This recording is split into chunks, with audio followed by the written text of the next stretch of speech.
कहानी शुरू होती है एक लड़की से जो हमारे प्रोटैगनिस्ट जिन जोंग को ग्रीट करती है, लेकिन जिन जोंग का रिएक्शन बिल्कुल कोल्ड, बिल्कुल इमोशनलेस। वो बस कैजुअली बोलता है हे, और बस बात खत्म। क्योंकि भाई ये कोई नॉर्मल बंदा नहीं है, ये बंदा मानहवास का अयानो कोजी है, लेकिन एक ट्विस्ट के साथ। जहां अयानो कोजी लोगों को टूल्स मानता है, ये बंदा लड़कियों को पत्थर मानता है। हाँ, बिल्कुल सही सुना तुमने, पत्थर। और ये कोई मजाक नहीं, ये उसका लाइफ का रूल है, उसका बिलीफ जो कभी चेंज नहीं होता। अब सवाल ये है, आखिर ऐसा क्या हुआ जो बंदा इतना कोल्ड बन गया? चलो थोड़ा फ्लैशबैक में चलते हैं। जब वो एलिमेंट्री स्कूल में था, तब तक उसको लगभग 20 बार रिजेक्ट किया जा चुका था। और भाई वो सिंपल नो वाला रिजेक्शन नहीं था, हर बार उसकी अलग तरीके से बेइज्जती होती थी। कभी हंसी उड़ाई गई, कभी इंसल्ट किया गया। छोटी सी एज में ही उसका कॉन्फिडेंस पूरा टूट गया। इतना टूट गया कि उसने खुद को दुनिया से अलग कर लिया और अपनी एक अलग ही दुनिया बना ली। एक वाइट रूम जहां वो अकेला रहता था, लेकिन सच में अकेला नहीं था, क्योंकि उसने एक इमेजिनरी दोस्त बना लिया था। उसका नाम था जेसन।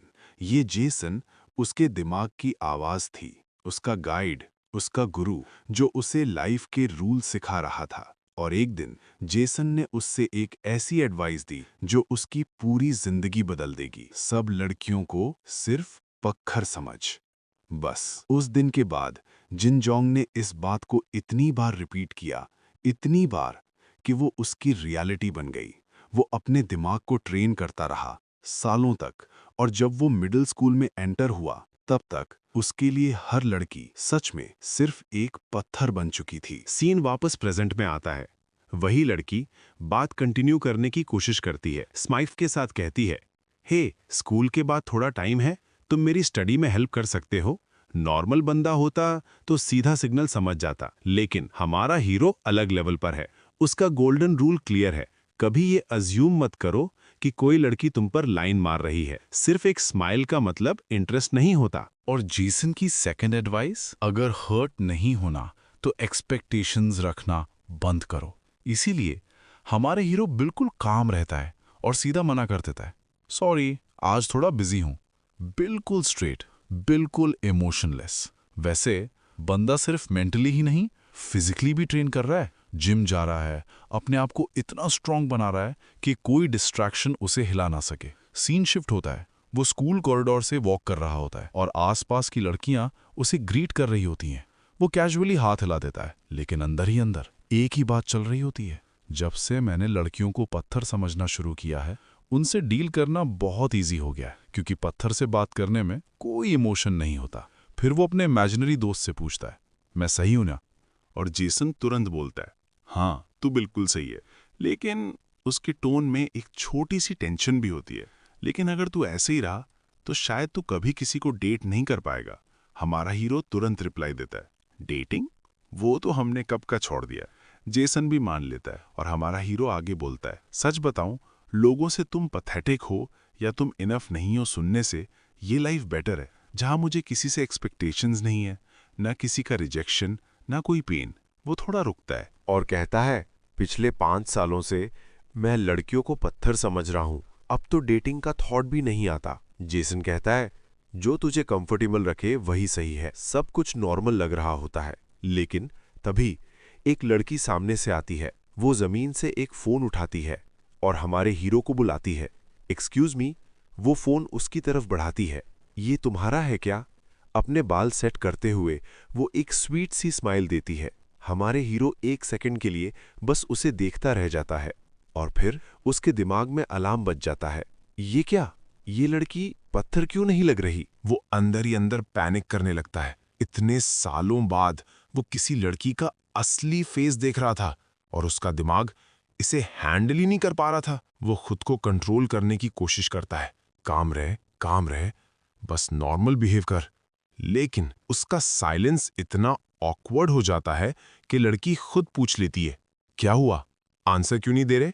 अब तो उसकी हालत और खराब, उसके माथे पर पसीना, आवाज हिल रही होती है। वो सोचता है, लगता है मैं प्रैक्टिस से बाहर हो गया हूं, और फिर जो नहीं बोलना चाहिए था वही बोल देता है, तुम बहुत सुंदर हो। बस ये सुनते ही सीन फ्रीज, लड़की भी शॉक। क्या? वो ऑकवर्डली थैंक्स बोलती है उसे समझ ही नहीं आता अभी क्या हुआ। और इधर हमारे हीरो को रियलाइजेशन हिट करता है। मैंने क्या बोल दिया? वो तुरंत फोन पकड़ता है, थैंक्स और सॉरी, और वहां से सीधा भाग जाता है, बिल्कुल मैडमैन की तरह। पीछे लड़की खड़ी सोच रही होती है, ये बंदा था कौन? और हमारा हीरो अपने आप को डांट रहा होता है, इडियट, तूने एक रैंडम लड़की को सीधा सुंदर बोल दिया, दिमाग खराब हो गया है क्या? वो अपनी ही बेइज्जती इमेजिन करने लगता है। अब तो गया काम से, अब पूरे स्कूल में बात फैल जाएगी, सब कहेंगे ये लड़कियों के पीछे पड़ा है। सीन कट होता है। अब वो अपने रूम में पड़ा होता है, जमीन पर लेटकर सीलिंग को देख रहा होता है। तभी उसका इमेजिनरी जिम ब्रो जेसन फिर से अपीयर होता है। वो थोड़ा चिल टोन में बोलता है, ऑनेस्टली मूव तो स्मूथ था। हमारे हीरो तुरंत रिएक्ट करता है, स्मूथ? ये डिजास्टर है। जेसन यूज को काम करने की कोशिश करता है, रिलैक्स, इतना भी सीरियस नहीं है। लेकिन हमारा हीरो अभी भी कंफ्यूज्ड है। वो सोचता है सब लड़कियां पत्थर थी, फिर सिर्फ वो ही नॉर्मल क्यों लगी? उसने मेरा स्टोन फिल्टर कैसे तोड़ दिया? जेसन भी ऑनेस्टली बोलता है, इसका एग्जैक्ट आंसर नहीं है, अब तू क्या करेगा वो सोच। हमारे हीरो का दिमाग फिर ओवरथिंक करने लगता है, अगर मैंने कुछ नहीं किया तो लोग वियर्ड रूमर्स बनाना शुरू कर देंगे। उसे अपना पास्ट याद आता है, जब एलिमेंट्री स्कूल में लोग उसका मजाक उड़ाते थे। क्या क्रीपी बंदा है, इसको क्रश है, डिस्गस्टिंग। ये सब याद आते ही उसका मेंटल स्टेट हिलने लगता है। मैंने इतनी मेहनत की, अपने आप को इतना कंट्रोल किया, और फिर भी ये सब फिर से हो रहा है। वो ऑलमोस्ट ब्रेकडाउन के एज पर आ जाता है। बस अब मेरी लाइफ खत्म, सब बर्बाद हो गया। लेकिन तभी जेसन आगे बढ़ता है और सीधा उसे एक पंच मार देता है। कंट्रोल कर खुद को, पैनिक करने से कुछ नहीं होगा, वो उसे समझाता है। हमें नहीं पता ये लड़की पत्थर क्यों नहीं लग रही, लेकिन सोल्यूशन सिंपल है, उसे अवॉइड कर। अलग क्लास है, मिलने के चांसेस कम है, अगर तू दूर रहा तो प्रॉब्लम खत्म। हमारे हीरो को बात समझ आ जाती है। हाँ सही है, अगर मैं उससे मिला ही नहीं तो मुझे ये फील भी नहीं होगा। वो खुद को कन्विंस कर लेता है। सीन कट होता है। नेक्स्ट डे स्कूल, हमारे hero full confident, problem solved. लेकिन जैसे ही वो स्कूल आता है, सबसे पहले वही लड़की सामने आ जाती है और स्माइल के साथ हाथ हिलाती है। हे, फिर मिल गए, याद है मुझे? हमारे हीरो फ्रीज, बिल्कुल स्टैचू बन जाता है। जेसन तुरंत गाइड करता है, काम रहे, नॉर्मल बिहेव कर। हमारे हीरो डिसाइड करता है, इसे भी पत्थर की तरह ट्रीट करूंगा। उधर वो लड़की अपनी फ्रेंड से बात कर रही होती है। कल ना इसने मुझे बोला मैं प्रिटी हूं। उसकी फ्रेंड शॉक हो जाती है, सीरियसली? ये तो अनएक्सपेक्टेड है। लड़की भी कहती है, मुझे भी शॉक लगा। फिर थोड़ा सैस के साथ वो हमारे हीरो की तरफ देखते हुए कहती है, मैं आज भी प्रिटी लग रही हूं ना? ये सुनकर हमारे हीरो का सिस्टम फिर से हैंग हो जाता है। कोई आंसर ही नहीं निकलता, बिल्कुल चुप। उसकी फ्रेंड हंसने लगती है, पागल है क्या तू, ये क्या पूछ रही है? लेकिन वो लड़की बस हंसी में उड़ा देती है और हमारा हीरो और ज्यादा पैनिक हो जाता है। बिना कुछ बोले सीधा वहां से भाग जाता है। हाँ, फुल टैक्टिकल रिट्रीट। पीछे से जेसन की आवाज आती है, परफेक्ट मूव। अगर रुक जाता तो बेइज्जती डबल हो जाती। हमारा हीरो कॉरिडोर में तेज तेज चल रहा होता है। उसके दिमाग में सिर्फ एक ही थॉट, वो हंस रही थी, पक्का मेरा मजाक उड़ा रही थी। वो खुद को फोर्स करता है, ये मत सोच के वो तुझ में इंटरेस्ट ले रही थी, ये सब ट्रैप है। और तुरंत एक डिसीजन ले लेता है, मैं जिंदगी में कभी भी इस लड़की के पास नहीं जाऊंगा। लेकिन किस्मत को कुछ और ही मंजूर था। सीन शिफ्ट होता है, स्कूल का कोर्टयार्ड, भीड़ के बीच वही लड़की खड़ी होती है।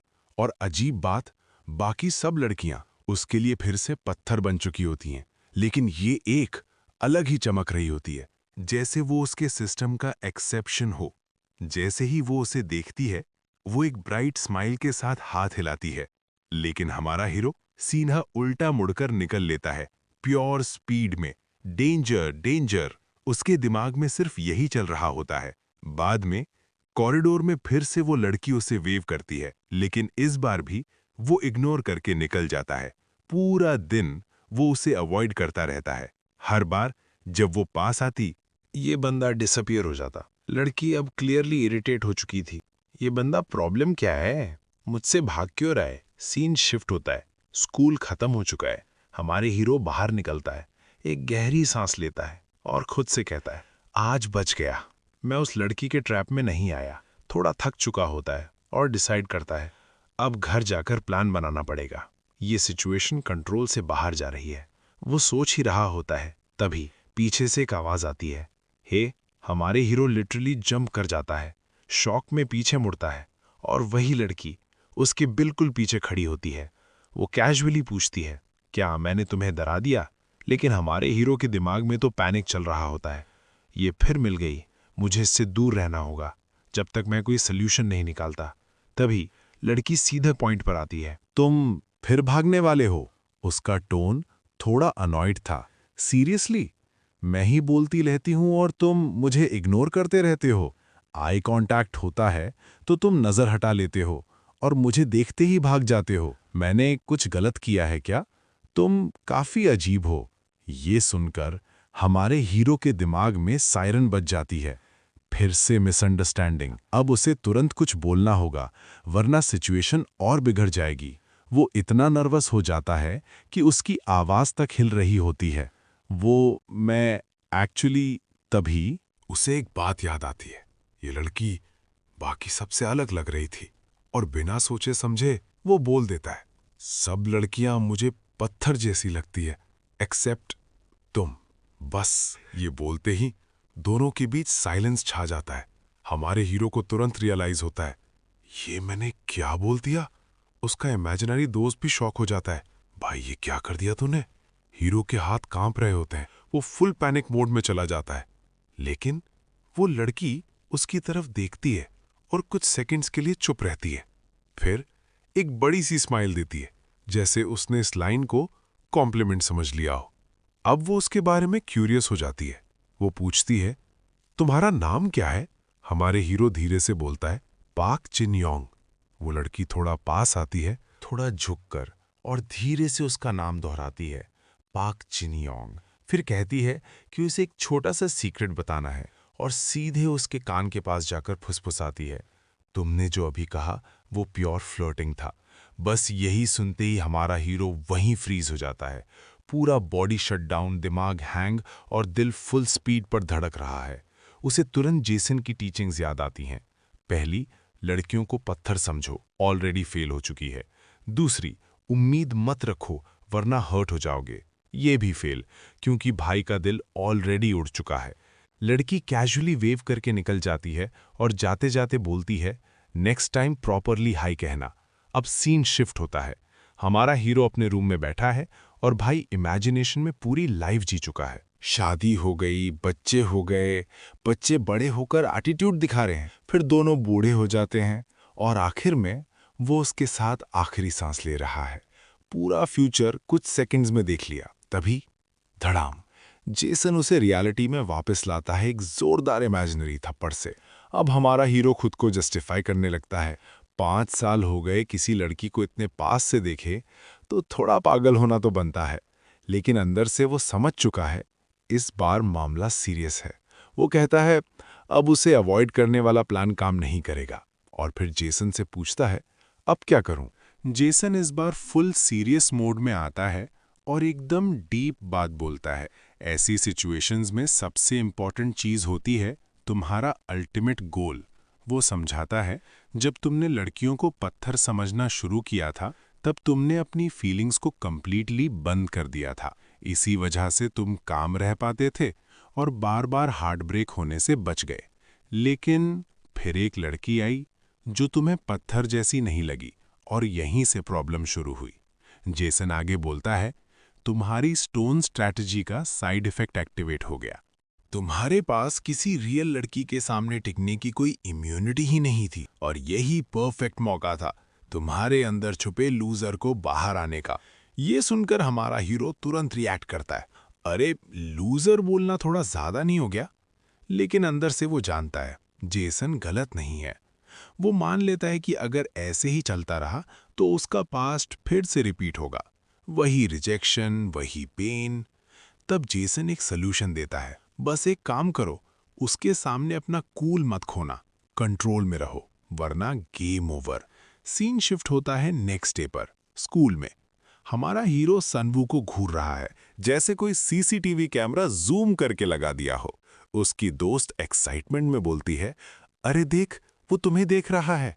लेकिन सुनवू तुरंत बोलती है, देख नहीं रहा, सीधा घूर रहा है, वो भी अजीब तरीके से।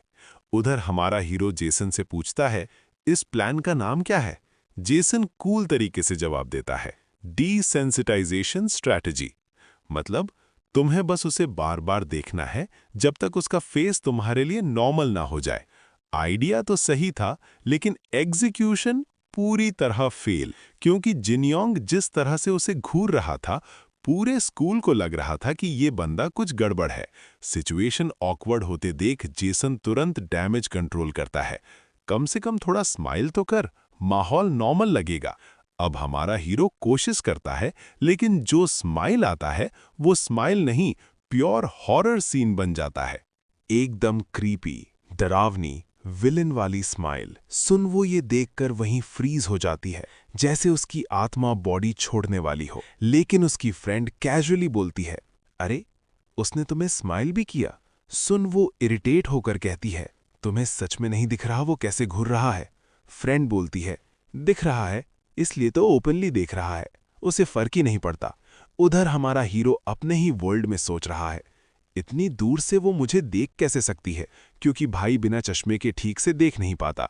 तो उसे लगता है बाकी लोग भी ऐसे ही होते हैं। मतलब भाई फुल कॉन्फिडेंस में था कि कोई उसे नोटिस ही नहीं कर रहा, लेकिन रियलिटी कुछ और ही थी। जेसन तुरंत समझ जाता है कि मामला बिगड़ रहा है। वो बोलता है, तू लड़कियों को अनकंफर्टेबल कर रहा है, अभी निकल ले, वरना लोग गलत समझेंगे। तो हमारा हीरो तुरंत वहां से निकल जाता है। उधर सनवू अपनी फ्रेंड सुक्योंग से पूछती है, ये लड़का है कौन? सुक्योंग कैजुअली बताती है, ये काफी पॉपुलर है गर्ल्स के बीच। सनवू शॉक हो जाती है, ये सीरियसली? फिर उसकी फ्रेंड एक्सप्लेन करती है, कई लड़कियों ने इससे बात करने की कोशिश की, लेकिन इसे किसी में इंटरेस्ट ही नहीं है। ना डेटिंग ना फ्लर्टिंग, बस अपने काम से काम रखता है। बेसिकली ये कूल टाइप है, और शायद यही वाइब गर्ल्स को पसंद आती है। अब वो टीजिंग मोड का पूछती है, तू क्यों पूछ रही है? इंटरेस्टेड है क्या? सनवो तुरंत डिफेंसिव हो जाती है, नहीं ऐसा कुछ नहीं है। लेकिन अंदर से वो कल वाला मोमेंट याद करती है, जब उसने उससे बात की थी, और उसके चेहरे पर एक हल्की सी स्मर्क आ जाती है। वो सोचती है, ये लड़का थोड़ा इंटरेस्टिंग है और थोड़ा अनोइंग भी। सीन शिफ्ट होता है क्लासरूम में। उधर हमारा हीरो जेसन से कंप्लेन कर रहा है, जितना सोच रहा हूं ये स्ट्रैटेजी उतनी ही बेकार लग रही है। जेसन पूछता है, क्यों? और अब जिनयोंग एक्सप्लेन करने वाला है कि आखिर ये प्लान उसे इतना गलत क्यों लग रहा है। जिनयोंग समझाता है, प्लान ये है कि मैं उसकी फेस का आदत डालूं ताकि काम रह सकूं, लेकिन उसके लिए मुझे उसके पीछे घूमना पड़ेगा और उसे घूरना पड़ेगा। थोड़ा रुक कर, ये तो पूरा स्टॉकर वाला वाइब हो गया, मैं और भी वियर्ड लगूंगा। जेसन बिल्कुल सीरियस टोन में बोलता है, चूज कर, लूजर बनेगा या स्टॉकर। बस ये सुनकर हमारा हीरो इरिटेट हो जाता है, ये कैसी चॉइस है? फिर वो एक नया आइडिया देता है, बेटर ये है कि मैं उसकी फोटोज देखूं, फेस का आदत भी हो जाएगा और ऑकवर्ड भी नहीं लगेगा। तो मुझे उसका इंस्टाग्राम ढूंढना होगा। जेसन तुरंत थम्स अप देता है, अब बात बनी, जा उससे डायरेक्टली पूछ। हीरो थोड़ा हेजिटेट करता है, फेस टू फेस पूछूं? जेसन बोलता है, और क्या करेगा, शैडो में रहकर स्टॉक करेगा? वो तो और भी लूजर मूव है। सीन शिफ्ट होता है स्कूल हॉलवे। हमारे हीरो की हालत खराब है, लगभग बेहोश होने वाला है। फिर भी वो हिम्मत करके उसके सामने खड़ा हो जाता है, रास्ता रोक देता है और समहाउ बोल देता है, तुम्हारा इंस्टाग्राम? इतना डायरेक्ट सवाल। लड़की थोड़ा सरप्राइज्ड हो जाती है, लेकिन फिर उसके चेहरे पर एक स्लाई स्माइल आ जाती है। श्योर, क्यों नहीं, फोन खोलो, मैं खुद डाल देती हूं। हमारे हीरो के लिए ये अनएक्सपेक्टेड था, इतना इजी। वो तुरंत फोन निकालता है, लड़की फोन लेती है और उसका प्रोफाइल चेक करने लगती है। लेकिन अगले ही पल उसके चेहरे पर कंफ्यूजन आ जाता है। ये क्या, 0 पोस्ट्स, 0 फॉलोअर्स? वो उसे देखती है और पूछती है, अभी अभी अकाउंट बनाया क्या? हमारा हीरो नर्वस होकर हाँ बोल देता है। अंदर से सोच रहा है, मैं तो सोशल मीडिया यूज ही नहीं करता, बस जल्दी में बना दिया, कहीं कोई प्रॉब्लम तो नहीं। लड़की अचानक हंसने लगती है और हमारा हीरो पूरी तरह कंफ्यूज्ड। ये हंस क्यों रही है? फिर वो हंसते हुए बोलती है, मतलब मैं फर्स्ट पर्सन हूं जिसे तुमने सर्च किया। बस ये सुनते ही हमारे हीरो के दिमाग में बिजली गिरती है। उसे रियलाइज होता है कि उसने क्या कर दिया। वो इतना फोकस था अपने प्लान पर कि सोचा ही नहीं ये कैसे दिखेगा। वो तुरंत जेसन की तरफ हेल्प के लिए देखता है, लेकिन जेसन सीधा नजरें घुमा लेता है, क्योंकि इस बार भाई ने सच में बड़ा मिस कर दिया है। अब हमारा हीरो पूरी तरह पैनिक मूड में आ जाता है। उसकी कूल पर्सनालिटी टूट जाती है। वो जल्दी जल्दी एक्सप्लेन करने लगता है, नहीं मतलब तुम पहली मिली इसलिए। लेकिन अंदर से उसे पता है उसका इनर लूजर बाहर आ चुका है। सीन पूरी तरह ऑकवर्ड और फनी बन चुका है, लेकिन लड़की गुस्सा नहीं होती, बल्कि एक ब्राइट स्माइल देती है और बिना कुछ कहे उसकी रिक्वेस्ट एक्सेप्ट कर लेती है। फिर वो उसका फोन उठाकर हल्का सा टीज करते हुए पूछती है, वैसे मेरा नंबर नहीं चाहिए तुम्हें? बस ये सुनते ही हमारा हीरो पूरी तरह पैनिक में चला जाता है। फेस लाल, दिमाग ब्लैंक, पूरी तरह फ्लस्टर्ड मैस बन जाता है। उसकी हालत देखकर लड़की हल्के से उसे पंच मारती है और हंसते हुए बोलती है, रिलैक्स, मजाक कर रही थी, तुम्हारे रिएक्शंस बहुत फनी है।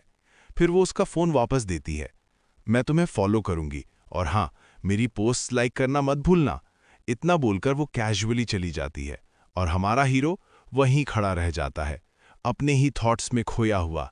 उसके दिमाग में फिर से एक रोमांटिक मूवी शुरू हो जाती है। फ्यूचर, मोमेंट्स, फीलिंग्स, सब कुछ फास्ट फॉरवर्ड में चल रहा है। तभी जेसन बीच में इंटरप्ट करता है, बस कर ये मूवी बंद कर।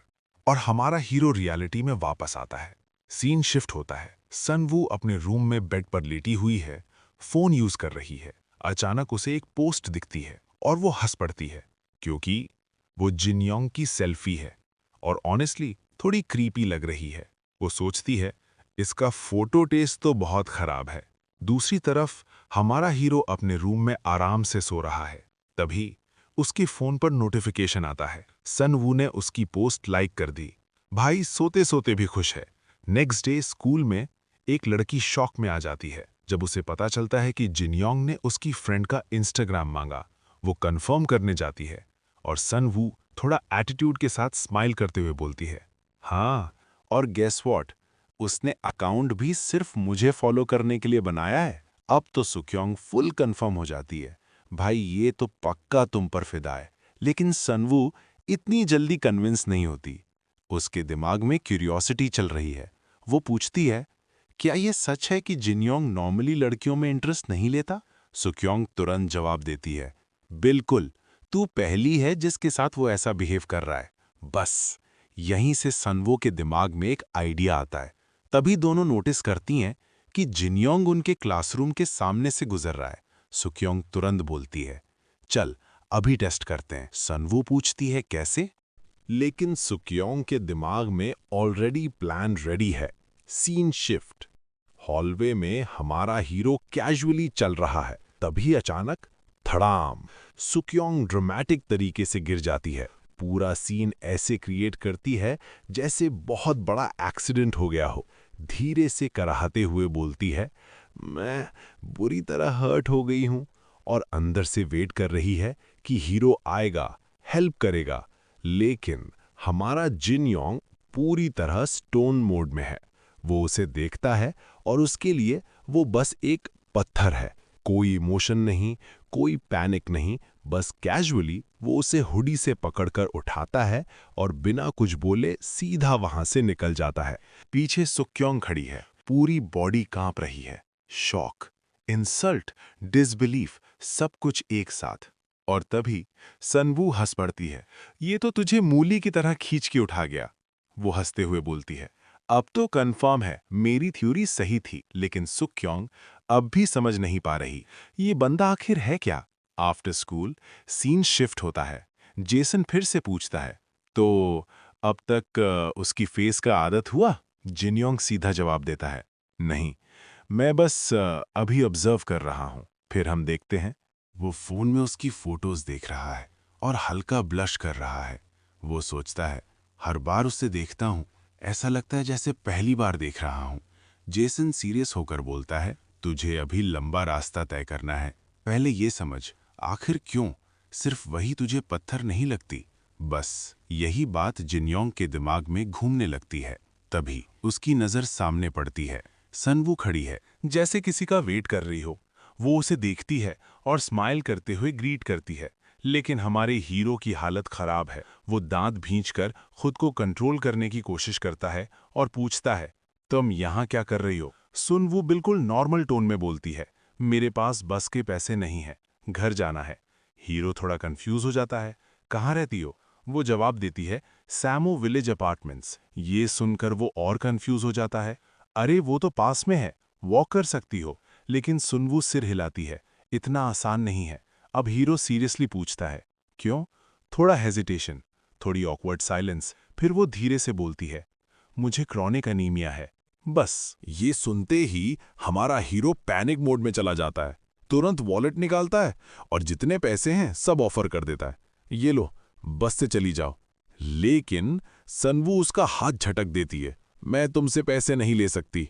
फिर सीधा डिमांड रखती है, मुझे घर तक छोड़कर चलो। और बिना वेट किए वो आगे चलना शुरू कर देती है। साथ में गिल्ट ट्रिप भी करती है, तुम एक वीक लड़की को अकेले जाने दोगे क्या? अब हमारा हीरो पूरी तरह स्टन्ड है। उसे समझ ही नहीं आता कि वो अभी अभी एक डिस्गाइज डेट में फंस चुका है। सीन आगे बढ़ता है, सनसेट हो रहा है, दोनों साथ चल रहे हैं। सनवू नॉनस्टॉप बातें कर रही है, रैंडम टॉपिक्स, रैंडम बातें।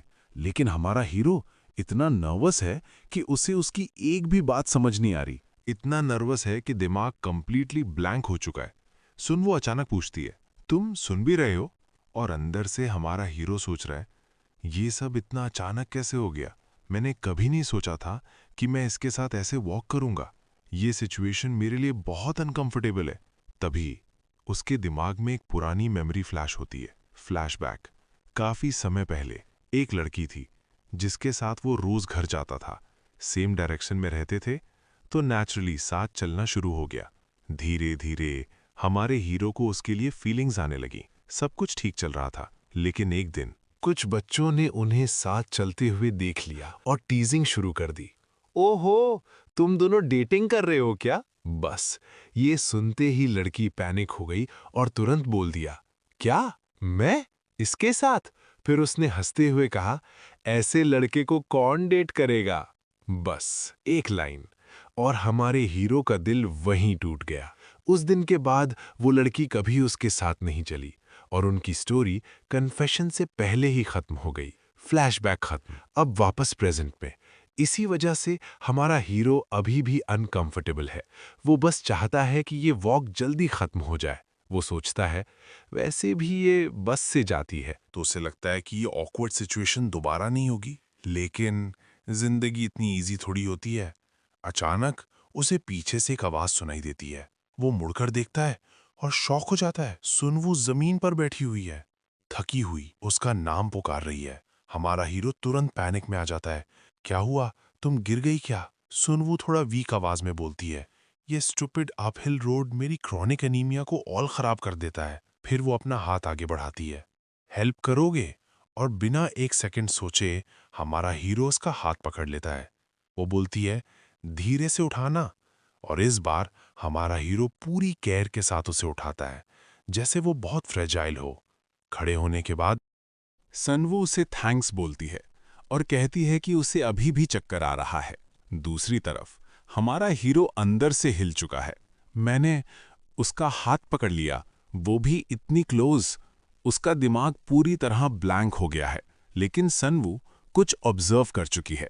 उसे याद आता है, जब सुक्योंग गिरी थी तब इसने उसे लिटरली मूली की तरह खींचकर उठा दिया था। और अब उसके साथ इतना जेंटल। वो हंसते हुए बोलती है, अजीब है, उसके साथ तो तुमने ऐसे उठाया जैसे कुछ हो ही नहीं, लेकिन मेरे साथ इतना केयरफुल। हमारा हीरो तुरंत पैनिक में, क्या? तुम क्या बोल रही हो? और ये सुक्योंग कौन है? बस यहीं सनवू को सब समझ आ जाता है। ये लड़का सच में बाकी लड़कियों को नोटिस ही नहीं करता। उसे उनके नाम तक नहीं पता, लेकिन उसके लिए वो अलग है। वो हल्का सा स्माइल करती है और कैजुअली बोलती है, चलो हम पहुंच गए। फिर वो खुशी खुशी आगे बढ़ जाती है, हाथ हिलाते हुए गुड बाय बोलती है और हमारा हीरो वहीं खड़ा रह जाता है सोचते हुए, फाइनली खत्म हुआ। सच में ये पूरा सिचुएशन उसके लिए बहुत ऑकवर्ड था। अब वो ऑपोजिट डायरेक्शन में चलने लगता है और मन ही मन सोचता है, अच्छा है कल ये सब रिपीट नहीं होगा। वो तो यहाँ तक सोच लेता है कि बस कल इसके पास बस का किराया हो और इसकी ये अनीमिया वाली प्रॉब्लम भी ठीक हो जाए, ताकि उसके खुशी वाले सर्किट्स एक्टिवेट होना बंद हो जाए। मतलब भाई खुद ही अपने फीलिंग से भाग रहा है। लेकिन जैसे ही दोनों अलग होते हैं, अचानक लड़की को कुछ याद आता है। वो तुरंत पीछे मुड़ती है और उसका नाम लेकर आवाज देती है। हमारा हीरो एकदम चौंक जाता है। वो मुड़ता है और लड़की थोड़ी ऑकवर्ड स्माइल के साथ बोलती है, अरे हाँ, मैं ऑलमोस्ट भूल ही गई थी। फिर कैजुअली कहती है, मुझे अलावेंस मिलने में अभी टाइम है, तो कल भी तुम्हें ही परेशान करूंगी। बस ये सुनते ही हमारे हीरो का दिमाग फिर से ब्लैंक हो जाता है, क्योंकि इस बार वो लड़की उसके बिल्कुल पास खड़ी है। हल्का सा सांस फूल रहा है, चेहरे पर पसीना, और भाई का सिस्टम फिर से ओवरलोड। वो बस उसे देखता रह जाता है बिना कुछ बोले।